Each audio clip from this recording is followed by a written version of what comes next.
Hello, আসসালামু আলাইকুম। আমি বায়োভেঞ্জার চ্যানেল থেকে মারিয়াম জুথিয়া বলছি। আশা করি সবাই তোমরা ভালো আছো। আজকে আমরা জীববিজ্ঞানের জুলজির তৃতীয় অধ্যায় মানব শারীরতত্ত্বের পরিপাক ও শোষণ এই চ্যাপ্টারটা শুরু করব। আজকে যেহেতু প্রথম ক্লাসে আমি এই চ্যাপ্টারের যে বেসিক বিষয়গুলো আছে সেটা নিয়ে আলোচনা করার চেষ্টা করব। আশা করি সবাই তোমরা প্রথম থেকে শেষ পর্যন্ত ক্লাসটা করবে। তো প্রথমেই যেহেতু চ্যাপ্টারের নামেই আছে, এটি হচ্ছে পরিপাক ও শোষণ। তো প্রথমে তোমাকে পরিপাক জানার আগে অবশ্যই জানতে হবে পরিপাক জিনিসটা পুরোটাই হয় আসলে খাদ্যের মাধ্যমে। তো যেহেতু চ্যাপ্টারের প্রথমে একটু কয়েকটা সংজ্ঞা, আমি যেহেতু সব কিছু ইন ডিটেলস বলবো, এমসিকিউ সংজ্ঞা টঙ্গা সবই। তো প্রথমে আসলে তোমার কিছু সংজ্ঞা জানতে হবে, যেটা প্রথমে বলা হচ্ছে খাদ্য, যেটাকে ইংরেজিতে আমরা ফুড বলি। তারপর পুষ্টি বা নিউট্রিশন, এগুলো নিজের মতো করেই লেখা যায়। তারপরেও তুমি যদি সুন্দর করে বলতে চাও তাহলে প্রকৃতি থেকে যে আমরা খাদ্যগুলা পাই, কিছু তোমার কঠিন বা কিছু তোমার তরল, তো এই সকল প্রাকৃতিক উৎসজাত যেসব কঠিন বা তরল বস্তু খাবারের মাধ্যমে বা গ্রহণ করার মাধ্যমে আমরা আমাদের দেহের বৃদ্ধি, ক্ষয় সাধন, পুষ্টি এবং দেহের বিভিন্ন ধরনের কার্যাবলী সম্পন্ন করে থাকি, এই জিনিসগুলোকে আসলে বলা হয়ে থাকে খাদ্য। এবং খাদ্যের যে উপাদানগুলো গ্রহণ করার মাধ্যমে আমরা আমাদের দেহের যে বৃদ্ধি সাধন, ক্ষয়পূরণ সবকিছু করে থাকি, যেই উপাদানগুলো ছাড়া আসলে আমাদের দেহের বৃদ্ধি কোনোভাবেই সম্ভব নয়। তো ওই উপাদানগুলোকে, যেগুলো খুবই গুরুত্বপূর্ণ, অত্যাবশ্যকীয়, সেই উপাদানগুলোকে সম্মিলিতভাবে আমরা বলে থাকি হচ্ছে পুষ্টি বা নিউট্রিশন। তো প্রথমে অবশ্যই একটু খাদ্য বা ফুড কি, পুষ্টি বা নিউট্রিশন কি, এটা সম্পর্কে একটু সংজ্ঞা জানতে হবে। এখন আমরা যেরকম বলে থাকি যে খাদ্য তুমি অনেক বেশি খেলেও যেটা সমস্যা, কারণ এটা অবশ্যই তোমাকে ওবেসিটি নামক একটা রোগ সৃষ্টি করবে, এবং যেটাকে আমরা বলে থাকি স্থূলতা। এবং কেউ যদি আসলে খুব কম পরিমাণেও খাবার খায়, মানে যে অত্যাবশ্যকীয় উপাদান সমৃদ্ধ খাবার খাওয়া উচিত, সেভাবে যদি খাবার গ্রহণ না করে, তাহলে অবশ্য আবার পুষ্টিহীনতায়ও সেই কি করতে পারে বলো, ভুগতে পারে। তো প্রথমে খাদ্য পুষ্টি নিয়ে পড়ার পরেও তোমার মেইনলি যে তিনটা সংজ্ঞা জানতেই হবে, যেটা যদি আমরা পড়তে যাই, সেটা হচ্ছে অবশ্যই 1 নম্বরে হচ্ছে পরিপাক। অবশ্যই তোমার পরিপাকের সংজ্ঞা তো জানতেই হবে, যেটাকে ইংরেজিতে আমরা বলি হচ্ছে তোমার ডাইজেশন। তারপরে অবশ্যই জানতে হবে হচ্ছে শোষণ, এবং এটা কিন্তু এই শোষণই, এটা কিন্তু তোমার শ্বসন নয়, ঠিক আছে? এই শ্বসন কিন্তু নাও, তো এটা কিন্তু মনে রাখো, আমরা এই শ্বসন পড়তেছি না, পরিপাকের ক্ষেত্রে শোষণই বলা হয়, যেটাকে আবার ইংরেজিতে আমরা বলে থাকি হচ্ছে তোমার অ্যাবজর্পশন, ঠিক আছে? অ্যাবজর্পশন, আর এটাকে বলা হয় ডাইজেশন। আর তারপরে যে সংজ্ঞাটা জানতে হবে সেটা হচ্ছে তোমার আত্তীকরণ, ঠিক আছে? আত্তীকরণকে ইংরেজিতে আবার বলা হয়ে থাকে হচ্ছে অ্যাসিমিলেশন। আচ্ছা, তো পরিপাক পড়তে গেলে তোমার সবসময় মনে রাখবা পরিপাকে যে জিনিসটা লাগে সেটা হচ্ছে এনজাইম। এনজাইম ছাড়া কখনোই আসলে আমাদের কোনো খাদ্যের পরিপাক হয় না। এবং এনজাইম যে সকল গ্রন্থি থেকে বের হয় সেগুলোকে আমরা বলে থাকি হচ্ছে বহিঃক্ষরা গ্রন্থি। গ্রন্থি দুই ধরনের থাকে, গ্রন্থিকে ইংরেজিতে গ্ল্যান্ড বলা হয়। গ্ল্যান্ড দুই ধরনের, একটা হচ্ছে বহিঃক্ষরা গ্ল্যান্ড আর একটা হচ্ছে অন্তঃক্ষরা। অন্তঃক্ষরা থেকে সবসময় হরমোন নিঃসরণ হয়, আর বহিঃক্ষরা থেকে এনজাইম নিঃসরণ হয়। তো যেহেতু আমরা পরিপাক টপিক পড়তেছি, এখানে মেইনলি তোমার বহিঃক্ষরা গ্রন্থি থেকে যে এনজাইম নিঃসরণ হয় সেটা নিয়ে আলোচনা করা হবে। এখন আমরা যখন খাবার গ্রহণ করি, খাবার কিন্তু প্রথমেই সরল, তরল, নরম এরকম থাকে না। প্রথমে খাবার, যেমন তুমি যদি একটা মাংসের টুকরাই চিন্তা করো, যে আমি একটা মাংসের টুকরা মুখে ঢোকালাম, তখন খাদ্যটা কেমন থাকে বলো? এটা থাকে হচ্ছে তোমার কঠিন, অদ্রবণীয়, জটিল, যেটা তোমার বিভিন্ন এনজাইম এবং হরমোনের প্রভাবে, অবশ্যই হরমোন থাকতে হবে, কারণ হরমোন উদ্দীপনা দিলে পরেই তোমার এনজাইমের কার্যক্রম শুরু হবে। তো বলা যায় যে জৈব রাসায়নিক প্রক্রিয়ার মাধ্যমে বিভিন্ন এনজাইম এবং হরমোনের প্রভাবে আমাদের গৃহীত যে অদ্রবণীয়, জটিল এবং কঠিন খাদ্যবস্তু থাকে তা ভেঙে সরল, তরল এবং দ্রবণীয় খাদ্যে পরিণত হয়, এবং হয়ে সেটা শোষণ ও আত্তীকরণের উপযোগী হয়ে ওঠে। এখন কেন শোষণ এবং আত্তীকরণের উপযোগী হয়ে ওঠে সেটা আমি বলতেছি। তো এই পুরো জিনিসটাকে আসলে বলা হয় হচ্ছে পরিপাক। তো যখনই তোমার আসলে পরিপাক হয়ে যাবে, এখানে যদি তুমি রেখাচিত্র, মানে আমি যদি একটা মানুষের দিয়ে একে বুঝাই, মনে করো এটা মানুষের মুখ, ঠিক আছে? আমি মুখ আঁকতে পারি না, তো মনে করো এটা একটা মুখ। মুখ থেকে সবসময় যেটা বের হয় সেটা হইতেছে তোমার অন্ননালী, ঠিক আছে? এই যে অন্ননালী বের হলো, অন্ননালীকে ইসোফেগাস বলে ইংরেজিতে। সবসময় একটু ইংরেজি নামগুলো জানার চেষ্টা করবা। এটাকে অন্ননালী বা ইসোফেগাস বলে। অন্ননালী কিন্তু সবসময় পাকস্থলিতে গিয়ে মুক্ত হয়, এটা যাতে মনে থাকে, ঠিক আছে? পাকস্থলী, অন্ননালী অবশ্যই পাকস্থলিতে মুক্ত হবে, নাহলে খাদ্য কোথায় যাবে? আর এই পাশ দিয়েই আবার আমাদের শ্বাসনালী থাকে, যে শ্বাসনালী সবসময় তোমার কোথায় গিয়ে মুক্ত হয় বলো? তোমার ফুসফুসে গিয়ে। তো শ্বাসনালী সবসময় ফুসফুসে মুক্ত হয়, আর আমাদের এই সবসময় অন্ননালী সবসময় পাকস্থলিতে মুক্ত হয়। এবং তারপরে এখান থেকে বের হয় হচ্ছে আমাদের ক্ষুদ্রান্ত, এই যে অন্ত্রের মতো যে অংশগুলো বের হয়েছে এগুলাকে আমরা বলি ক্ষুদ্রান্ত, এবং তারপরে এখান থেকে বৃহৎ আকারের মোটা মোটা অন্ত্র বের হয়, যেগুলাকে আবার আমরা বলে থাকি হচ্ছে তোমার বৃহদান্ত। আমি একটু শোষণ আর আত্তীকরণ যে বলেছি এই দুইটা সংজ্ঞা বোঝানোর জন্য মূলত এই চিত্রটা আঁকা হচ্ছে, এবং এটার চিত্রটা আসলে বোঝা খুবই বেসিক, এটা তোমার বুঝতেই হবে। এখান থেকে আমাদের হচ্ছে বের হয় অগ্নাশয়, ঠিক আছে, আর এই জায়গাটাতে থাকে হচ্ছে লিভার, ঠিক আছে, যদিও লিভারের অবস্থা খুবই বাজে হয়েছে। তো এখানে মেইন কথা যেটা, মনে করো তুমি সব খাবারই পরিপাক করলা, প্রথমে তুমি মুখ দিয়ে কি করলা, খাবার খেলে, খাবার খাওয়ার পর সেটা অন্ননালী দিয়ে পাকস্থলিতে আসলো, তারপরে কিছু খাবার না হয় যকৃতে গেল, পাকস্থলী থেকে কিছু খাবার না হয় অগ্নাশয়ে গেল। সব খাবারই দেখো আসলে তুমি যদি বলো আলটিমেট পরিপাক হয়ে কোথায় আসে, সেটা কিন্তু আসলে কোথায় আসে, তোমার এই যে ক্ষুদ্রান্তে আসে, ঠিক আছে। এটার ভালো চিত্র যদি আমি তোমাদের দেখাই তাহলে ওই চিত্রটা দেখলে তোমরা খুব ভালো বুঝবা। যেমন এই চিত্রটা যদি দেখো, দেখো এখান থেকে দেখাই যাইতেছে যে এটা হইতেছে মুখ, ঠিক আছে, ধরে নাও এটা মুখ। এখান থেকে অন্ননালী দিয়ে খাবার পাকস্থলিতে আসলো, পাকস্থলী দিয়ে এই যে দেখছো এটা হচ্ছে একটা ট্রাইঅ্যাঙ্গেল, এটা সবসময় মনে রাখবা। এটা আসলে আকার বুঝার জন্য এভাবে আঁকা, মেইনলি আমাদের শরীরে ঠিক এইভাবে এই জিনিসটা থাকে না। এখানে দেখছো জিনিসটা যেটা বুঝাইছে এইটা হইতেছে একটা কমন পথ, যেখানে তোমার যকৃতের খাবারগুলো তোমার এই যে যকৃত নালী দিয়ে পিত্তথলি দিয়ে সবকিছুর খাবার এই পথ দিয়ে তোমার ক্ষুদ্রান্তে আসতেছে। অগ্নাশয়ে যে খাবার পরিপাক হবে সেটাও তোমার অগ্নাশয় নালী দিয়ে ক্ষুদ্রান্তে আসতেছে, এবং পাকস্থলীর খাবারও দেখো তোমার এই পথ দিয়েই কিন্তু ক্ষুদ্রান্তে আসতেছে। তার মানে আমাদের যত খাদ্যের পরিপাকৃত অংশ, আমরা যে পরিপাকের সংজ্ঞা বললাম, সকল খাদ্য মূলত তোমার কোথায় এসে শেষ হয়, এই ক্ষুদ্রান্তে। এখন কথা হইতেছে তুমি যদি সকল খাদ্য তোমার পরিপাক করে এই পরিপাক নালীর ভেতরেই রেখে দাও, তাহলে আসলে কিন্তু তোমার শরীরে কোনো পুষ্টি পাবে না। তোমার অবশ্যই পরিপাক নালী থেকে খাবারটা বের করে কোথায় প্রবেশ করাইতে হবে বলো, রক্তে বাইরে বের করতে হবে। তো আমরা যে শোষণের কথাটা বললাম, এই যে শোষণ হইতেছে যে প্রক্রিয়ায় পরিপাকৃত খাদ্য তোমার এবার পরিপাক নালী থেকে বের হবে এবং বের হয়ে কোথায় প্রবেশ করবে বলো, রক্তে। এই প্রক্রিয়াটাকেই বলা হয় হচ্ছে শোষণ। আর শোষণের পরে তুমি যদি বলো আত্তীকরণ কি, আত্তীকরণ হচ্ছে তুমি খাবার এবার রক্তে নিয়ে আসছো, এবং রক্তে যেটা আনছো খেয়াল রাখবা এবার কিন্তু আর এটা পরিপাকৃত নাই, এটা কি হয়ে গেছে বলো, শোষিত খাদ্য। কারণ পরিপাক নালী থেকে খাবারটা রক্তে বের হওয়ার প্রক্রিয়াকে আমরা বলছি শোষণ।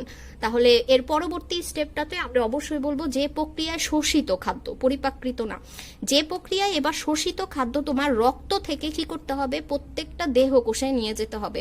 কারণ দেহে যদি তুমি খাদ্যকণা না নাও, এত খাদ্য খেয়ে লাভ কি? এই খাদ্য যাওয়ার পর তারপর সেটা অক্সিজেন দ্বারা জারিত হয়েই আমাদের শক্তি দান করে। তাহলে যে প্রক্রিয়ার মাধ্যমে শোষিত খাদ্য রক্ত থেকে এবার দেহ কোষে প্রবেশ করবে এবং তারপর দেহের বৃদ্ধি, ক্ষয়পূরণ, পুষ্টি সব ধরনের কার্যাবলী কি করবে, সম্পন্ন করবে, সেই জিনিসটাকে আমরা বলে থাকি হচ্ছে আত্তীকরণ বা অ্যাসিমিলেশন। তাহলে যদি বলা হয় যে আসলে এটা কিভাবে কন্টিনিউয়াসলি হয়, এটা কিন্তু একটা স্টেপ ওয়াইজ কাজটা হয়। সবসময় প্রথমে খাবার গ্রহণ করলে খাবারটা অদ্রবণীয়, জটিল এবং কি থাকে তোমার বলো কঠিন থাকে, যেটা বিভিন্ন এনজাইম হরমোনের প্রভাবে ভেঙে গিয়ে সরল, তরল এবং দ্রবণীয় খাদ্যে পরিণত হয়ে সেটা শোষণ ও আত্তীকরণ উপযোগী হয়ে ওঠে, সেটাকে আমরা বলি পরিপাক। পরিপাক হওয়ার পরে সেটা তারপর যখন পরিপাকৃত খাদ্যটা পরিপাক নালী থেকে বের হয়ে রক্তে মিশবে সেটাকে আমরা বলবো শোষণ। আর সেই শোষিত খাদ্যটাই যখন রক্ত থেকে দেহের বিভিন্ন কোষের ভেতর প্রবেশ করে দেহের বৃদ্ধির কাজ করবে তখন সেটাকে আমরা বলবো হচ্ছে আত্তীকরণ। তাহলে আই থিঙ্ক আমরা পরিপাক রিলেটেড কয়েকটা জিনিস একটু বুঝতে পেরেছি যে পরিপাক কি। এখানে মেইনলি খাদ্য আমরা 6টা সংজ্ঞা বললাম, খাদ্য, পুষ্টি, তারপর পরিপাক বা ডাইজেশন কাকে বলা হয়, ঠিক আছে, ডাইজেশন কাকে বলা হয়। তারপর এখান থেকে আমাদের এখানে তোমরা চাইলে কিন্তু আমার নোট আমি তো ধরে রাখি, তোমরা চাইলে এই নোট দেখেও কিন্তু নোট নিজেরা করে ফেলতে পারো বা স্ক্রিনশটও রাখতে পারো, কোনো সমস্যা নাই। বা যখন পড়বা তখন ভিডিওটা যখনই পড়তে নিবা ভিডিওটা খুলে বারবার দেখবা, তাহলে দেখবা আসলে পড়া মুখস্থ হয়ে যায়, ঠিক আছে। আচ্ছা, তো এখানে পৌষ্টিক তন্ত্রের একটা সংজ্ঞা আছে, এটা তো খুবই সহজ, যে তন্ত্রের মাধ্যমে তোমার এই পুরো প্রক্রিয়াটা হবে, ঠিক আছে, এই পুরো পরিপাক প্রক্রিয়াটা যে হয় সেটাকে আমরা পৌষ্টিক তন্ত্র বলি। শোষণ এবং আত্তীকরণ এগুলো বলা হয়েছে। এখন মানুষের ক্ষেত্রে এই যে পরিপাকটা যে হয়, ধরা হয় যে পরিপাক আসলে দুই ভাবে সম্পন্ন হয়, একটা হচ্ছে যান্ত্রিক পরিপাক আর একটা হচ্ছে রাসায়নিক। যান্ত্রিক কথাটার ভেতর সবসময় মনে রাখবা একটা যন্ত্র টাইপ কথা আছে, মানে এখানে তুমি যন্ত্রের মতোই কাজ করবে। আমরা যখন খাবারটা মুখের ভেতর নেই সাথে সাথেই আসলে কিন্তু রাসায়নিক যে কেমিক্যাল ক্রিয়া, মানে এনজাইমের যে ক্রিয়া সেটা কিন্তু সাথে সাথেই শুরু হয় না। প্রথমে যেটা হয়, আমরা খাবার নেওয়ার পরে আমরা দাঁত দিয়ে সেটাকে কর্তন, চর্বণ, পেষণ, জিহ্বা দিয়ে আমরা লালার সাথে খাবারটাকে মিশ্রিত করি। তারপর খাবারটা যখন নিচের দিকে গলাধঃকরণ হইতে থাকে, গল বিলের অন্ননালীর ক্রমাগত সংকোচন প্রসারণ হতে থাকে এবং আস্তে আস্তে খাবারটা নিচের দিকে নামে এনজাইমের উপযোগী হয়ে ওঠে।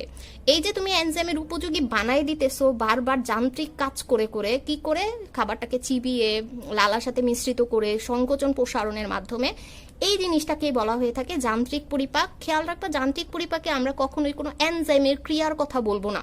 এখানে পুরাটাই হইতেছে যে প্রক্রিয়ার মাধ্যমে আমরা খাবারটাকে এনজাইমের উপযোগী বানিয়ে দিতেছি সেটাকে যান্ত্রিক পরিপাক বলে। আর রাসায়নিক পরিপাকের ক্ষেত্রে এখন তুমি যেটা এনজাইমের উপযোগী বানিয়ে দিলা সেই খাবারটা এবার রাসায়নিক পরিপাকে আসবে এবং রাসায়নিক পরিপাকে এসে বিভিন্ন এনজাইমের ক্রিয়াতলে এটা আরো ভাঙবে।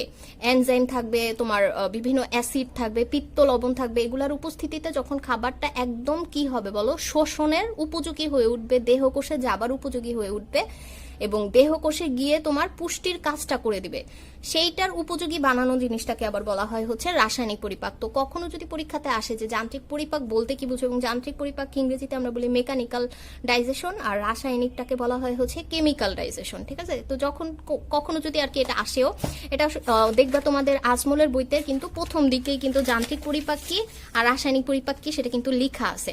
তো যান্ত্রিক পরিপাক কি, দেখো এখানে কোনো জায়গায় তোমার এনজাইমের যে ক্রিয়া সেটা কিন্তু বলে না, এখানে মেইন কথাই দেখো লেখা আছে এনজাইম উপযোগী হয়ে উঠে, ঠিক আছে। এটা যাতে খেয়াল থাকে, এটা আমরা সবসময় যান্ত্রিক পরিপাকে এনজাইমের উপযোগী বানিয়ে দিব।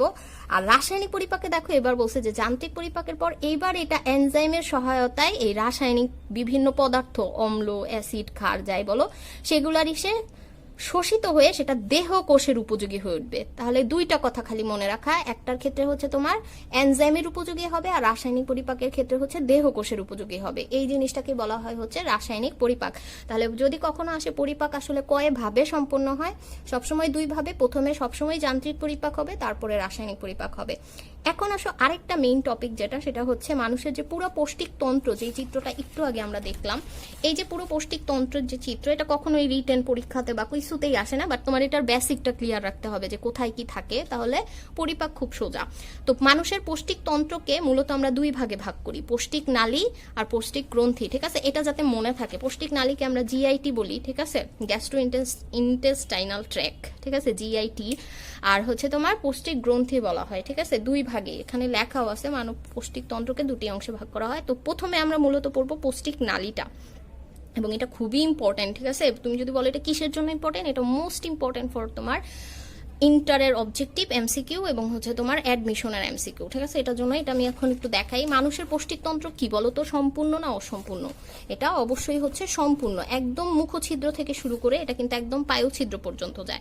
এখন আমি যদি বলি একদম আসো আমরা প্রথম থেকে বলে যাই কি কি থাকে, তাহলে প্রথমেই হচ্ছে মুখছিদ্র, সেখান থেকে শুরু হয় অন্ননালী, যেটাকে ইংরেজিতে আমরা ইসোফেগাস বলি, সেখান থেকে শুরু হয় হচ্ছে পাকস্থলী, যেটা স্টোমাক, পাকস্থলী থেকে এই যে নিচের থেকে মনে রাখবা পাকস্থলী এই জায়গায় শেষ, তাহলে এইখান থেকে শুরু করে এই যে এতটুক পর্যন্ত এই যে সরু নালীটা যে গেছে, এই যে সরু নালীটা গেছে, এই সরু নালীর মতো অন্ত্রের মতো এটাকে আমরা বলি ক্ষুদ্রান্ত, ঠিক আছে। এই ক্ষুদ্রান্তের ভেতর যেটা দেখতে একটু ইউ শেপ বা সি শেপ, এই অংশটাকে বলা হয় হচ্ছে ডিউডেনাম, খুবই ইম্পর্টেন্ট, এটার নাম কখনোই ভুলবা না। সি শেপ যে অংশটা গেছে এটাকে বলা হয় ডিউডেনাম। তারপর এই যে পেঁচানো যতগুলা নালী আমাদের পেটের নাড়ি ভুঁড়ি যেগুলো আমরা বলি, এইগুলা হইতেছে তোমার জেজুনাম, পেঁচানোগুলা। আর লাস্টে ক্ষুদ্রান্তের এই যে সোজা নালীর মতো যে অংশটা চলে গেছে এটাকে বলা হয় হচ্ছে ইলিয়াম। তাহলে যদি পরীক্ষাতে আসে ক্ষুদ্রান্ত কয়টা অংশ নিয়ে গঠিত, ক্ষুদ্রান্ত কিন্তু 3টা অংশ নিয়ে গঠিত। প্রথমে ইউ শেপ এই অংশটাকে বলা হয় ডিউডেনাম, তারপরে পেঁচানো এই নালীর মতো এই অংশগুলোকে বলা হয় হচ্ছে জেজুনাম, আর একদম সোজা নিচের দিকে নালীর মতো যে অংশটা গেছে এটাকে বলা হয় ইলিয়াম। তাহলে ক্ষুদ্রান্তের পরে পরবর্তী অংশটা যেটা শুরু হয় সেটা হচ্ছে বৃহদান্ত, এবং বৃহদান্ত হচ্ছে ক্ষুদ্রান্তের শেষ থেকে এই যে পুরো অংশটা গেছে এটা পুরাটাকে বৃহদান্ত বলা হয়। বৃহদান্তের ক্ষেত্রে হচ্ছে বৃহদান্ত আবার 3টা অংশ নিয়ে গঠিত, সেটা হচ্ছে সিকাম। সিকাম এই জাস্ট এতটুকু অংশকে বলা হয় থলির মতো, এবং এটার নিচে আঙ্গুরের মতো থোকার মতো একটা অংশ বের হয় যেটাকে বলা হয় অ্যাপেন্ডিক্স। অ্যাপেন্ডিক্স হচ্ছে সিকামের অংশ, আর যদি বলা হয় বৃহদান্তের অংশ কোনটা সেটা হচ্ছে আবার সিকাম।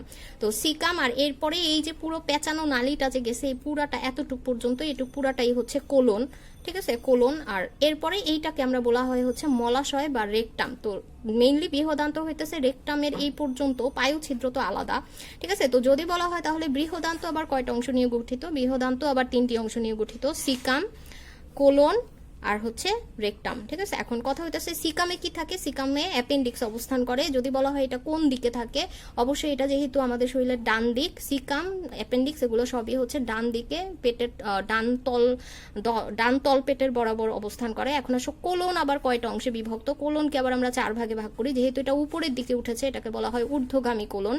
এটা অনুপ্রস্থ বরাবর গেছে, কারণ এটাকে বলা হয় অনুপ্রস্থ বা তির্যক বা ট্রান্সভার্স কোলন। এটা নিচের দিকে গেছে, এটাকে তুমি ডিসেন্ডিং বা তুমি নিম্নগামী কোলন বলতে পারো। আর এটাকে বলা হয় সিগময়েড কোলন। তাহলে কোলন কয়টি অংশ নিয়ে গঠিত? 4টি, ঊর্ধ্বগামী বা অ্যাসেন্ডিং, অনুপ্রস্থ বা ট্রান্সভার্স, নিম্নগামী বা ডিসেন্ডিং, আর একটা হচ্ছে সিগময়েড। আর রেকটামকে বাংলায় আমরা মলাশয় বলে থাকি। আর পায়ু ছিদ্র তো আলাদাই। তাহলে আমি এই যে পুরো প্রথম থেকে শেষ পর্যন্ত বললাম, এখানে আমি কোনো জায়গায় কিন্তু কোনো গ্যাপ পাইনি। এটা একদম মুখছিদ্র থেকে শুরু করে একদম পুরা শুধু নালী দিয়েই কিন্তু বহন হয়েছে এবং একদম পায়ু ছিদ্রতে গিয়ে শেষ হয়েছে। তো যদি বলা হয় মানুষের পৌষ্টিক নালী সম্পূর্ণ না অসম্পূর্ণ, অবশ্যই খেয়াল রাখবো মানুষের পৌষ্টিক নালী বলা হয়ে থাকে সম্পূর্ণ, যেটার দৈর্ঘ্য হইতেছে 8 থেকে 10 মিটার, যেটা পরীক্ষাতে খুবই আসে। মূলত এই যে ছকটা, ঠিক আছে, পৌষ্টিক তন্ত্রকে আমরা 2 ভাগে ভাগ করি, পৌষ্টিক নালী আর পৌষ্টিক গ্রন্থি। পৌষ্টিক গ্রন্থির টপিকটা আলাদা, এটা আমরা পরে পড়বো। বাট পৌষ্টিক নালীটা এই যে আমরা ভাগ করলাম, দেখো এই যে মুখছিদ্র, মুখগহ্বর, গলবিল, অন্ননালী, পাকস্থলী। পাকস্থলীর আবার 5টা অংশ থাকে, যেটা আমরা পাকস্থলী পড়ার সময় তখন এটা ইন ডিটেলস বলবো। পাকস্থলী, ক্ষুদ্রান্ত, বৃহদান্ত। ক্ষুদ্রান্তের ওই 3টে অংশ, ডিউডেনাম, জেজুনাম, ইলিয়াম। আর বৃহদান্তের আবার ওই যে 3টে অংশ থাকে, সিকাম, কোলন, রেকটাম, যেখানে কোলনের আবার 4টা অংশ আছে, ঊর্ধ্বগামী, অনুপ্রস্থ, নিম্নগামী আর সিগময়েড। আর লাস্ট অংশ হচ্ছে পায়ু ছিদ্র। তাহলে এই একদম মুখ থেকে শুরু করে পায়ু ছিদ্র পর্যন্ত হইতে এটার পুরোটার দৈর্ঘ্য আমরা ধরি হইতেছে 8 থেকে 10 মিটার। এখন পরীক্ষাতে যেটা আসে পৌষ্টিক নালীর দৈর্ঘ্য অনেক আসে, বাট বাকি এই যে এইগুলার পাশে কয়েকটা দৈর্ঘ্য দেওয়া আছে, যেটা ইনফিনিটি ইম্পর্টেন্ট, অবশ্যই লাগবে এইগুলা। তারপর তোমার যে ক্ষুদ্রান্ত হইতেছে সবচেয়ে ইম্পর্টেন্ট, এটা সবচেয়ে বেশি দেয়। দেখো সবচেয়ে মজার বিষয়, পুরো পৌষ্টিক নালী 8 থেকে 10 মিটার, সেখানে ক্ষুদ্রান্ত নিজে একা 6 থেকে 7 মিটার, ঠিক আছে। তো এই হিসাবটা আমরা কিভাবে মনে রাখবো? শুধুমাত্র মনে রাখবো আমি গলবিল দিয়ে শুরু করব, ঠিক আছে। তো এই হিসাবটা আমি একটু মুখস্থ করাই দেই, কিভাবে মনে রাখবা। এটা খুব যে কঠিন তা না, মনে রাখা যায়, ঠিক আছে। তো জাস্ট তোমার সিরিয়ালি লিখে যেতে হবে। তুমি জানো গলবিল থেকে তোমার শুরু হয়েছে, গলবিল, তারপরে হচ্ছে অন্ননালী, গলবিল, অন্ননালী, তারপরে হচ্ছে তোমার পাকস্থলী আসে। অন্ননালী যেখানে গিয়ে উন্মুক্ত হয় সেটাকে আমরা পাকস্থলী বলি। তারপরে হচ্ছে তোমার পাকস্থলী থেকে শুরু হয়, পরে হচ্ছে ক্ষুদ্রান্ত, তারপরে থাকে হচ্ছে আমাদের বৃহদান্ত। জাস্ট এই কয়টারই কিন্তু দৈর্ঘ্য দেয়া আছে, ঠিক আছে, বৃহদান্ত। তাহলে গলবিলের মানটা তোমার সবসময় মনে রাখতে হবে, এটা হলো 12.5 সেন্টিমিটার, ঠিক আছে। এই মানটা কখনো ভোলা যাবে না। এটা যদি তুমি মনে রাখতে পারো, এটার সাথে সিরিয়াল রেখা, এগুলো সবগুলোর বাণী মনে আসে। যেটা আমি মনে রাখতাম 12.5 সেন্টিমিটার, লাস্টের এই 2টা সংখ্যা দিয়েই হইতেছে অন্ননালী, মানে অন্ননালী হইতেছে 25 সেন্টিমিটার। তারপর তুমি জাস্ট আরো 5 বাড়াবা, মানে 25-এর পরে হচ্ছে 30 সেন্টিমিটার হইতেছে ওর দৈর্ঘ্য ধরা হয়, ঠিক আছে। আর প্রস্থ অবশ্যই তোমার একটা পাকস্থলীর ক্ষেত্রে দৈর্ঘ্য যতখানি থাকে, লম্বা যতখানি থাকে, প্রস্থটার একটু কম থাকে, ঠিক আছে, অর্ধেক থাকে, সেটা প্রস্থ বলা হয় হচ্ছে। এখানে মেইনলি তোমাদের বইতে এটাকে আরেকটু মডিফাই করে লিখছে, পুরো 30 লেখে নাই, তারা বলছে 30.5 সেন্টিমিটার, ঠিক আছে, দৈর্ঘ্যকে বলছে। আর প্রস্থ বলছে হচ্ছে তোমার 15.2। তো মনে কিন্তু রাখা যায় 30-এর পুরো অর্ধেক 2 সেন্টিমিটার। তাহলে দেখো তুমি যদি প্রথমকার 12.5টা মনে রাখতে পারো, পরেরটাতে আমি শুধু লাস্টের 2টা সংখ্যা নিলাম, 25-এর পর হচ্ছে 30-এর অর্ধেক প্রস্থ হবে 15। ক্ষুদ্রান্ত আসো বলছে যে এগুলো সবই কিন্তু আমি সেন্টিমিটারে লিখছি, ঠিক আছে। আমি বলছি পুরো পৌষ্টিক নালী হলো 8 থেকে 10 মিটার, ঠিক আছে, 8 থেকে 10 মিটার, যেখানে ক্ষুদ্রান্ত নিজে একা হইতেছে 6 থেকে 7 মিটার। এটা এইভাবেই মনে রাখা যায়, কারণ এটা একটু ইউনিক টাইপ। 8 থেকে 10 মিটারের ভিতর 6 থেকে 7 মিটারই তোমার ক্ষুদ্রান্ত। তাহলে বৃহদান্ত কত? এবং মনে রাখবা ক্ষুদ্রান্ত আর বৃহদান্ত এই 2টার মানই তোমাদের বইতে মিটারে দেয়া আছে, বাকি এগুলো কিন্তু সেন্টিমিটারে। এটার মান মনে রাখবা, এই যে উপরে যেটা লিখছো এটার প্রথমটা নিবা আর দ্বিতীয়টা নিবা, মানে এটা হইতেছে তোমার 1.5 মিটার, ঠিক আছে, যেহেতু আমি বলছি দুইটাই মিটারে, তো এটাও দেখো আমি 1.5, আমি কিন্তু মুখস্থ না, আমি জাস্ট এই মানটা থেকে প্রথমটা নিলাম, লাস্টেরটা নিলাম, নিয়ে 1.5 মিটার, এটা হলো বৃহদান্তের। তো তুমি যদি তোমার বইতে এটা মিলাইতে যাও সেখানে দেখবা, এবং বইতে আসলে এই জায়গাটাতে এই মানগুলা দেয়া থাকে না, এটা পারলে অবশ্যই যখনই পড়তে নিবা পাশেই লিখে রাখবা, তাহলে একবারে হয়ে যায়। আমার কিন্তু এগুলা বলা হয়ে গেছে এটা, আর এই যে দেখো 1.5 মিটার। তো আমাদের পৌষ্টিক নালী কিন্তু মোটামুটি শেষ। এরপরে যে অংশটা শুরু হয় সেটা আসলে পৌষ্টিক গ্রন্থি, এবং পৌষ্টিক গ্রন্থি নিয়ে আসলে আরো অনেক কথা আছে যেটা আমরা পরবর্তী ভিডিওতে দেওয়ার চেষ্টা করব। তো সেটা আমার সেকেন্ড পার্ট হবে। প্রথম পার্টটা যদি ভালো লাগা থাকে অবশ্যই লাইক কমেন্ট কিছু কইরো, ঠিক আছে, লাইক শেয়ার যেটাই হোক, তোমাদের যদি ভালো লাগে অবশ্যই বন্ধুদের সাথে শেয়ার করবা, যাতে অবশ্যই তোমার অন্যান্য বন্ধুরাও এই ভিডিওগুলো দেখতে পারে, ঠিক আছে। এবং অবশ্যই পরবর্তী ভিডিও দেখার জন্য সামনে যে বেল আইকন যে এটা দেয়া থাকে সেখানে টিপ দিয়ে রাখো, যাতে সাথে সাথে নতুন ভিডিও আসার সাথে সাথেই তোমরা সেটা আবার পেয়ে যাও, ঠিক আছে। তো সবাই ভালো থাকো, আসসালামু আলাইকুম।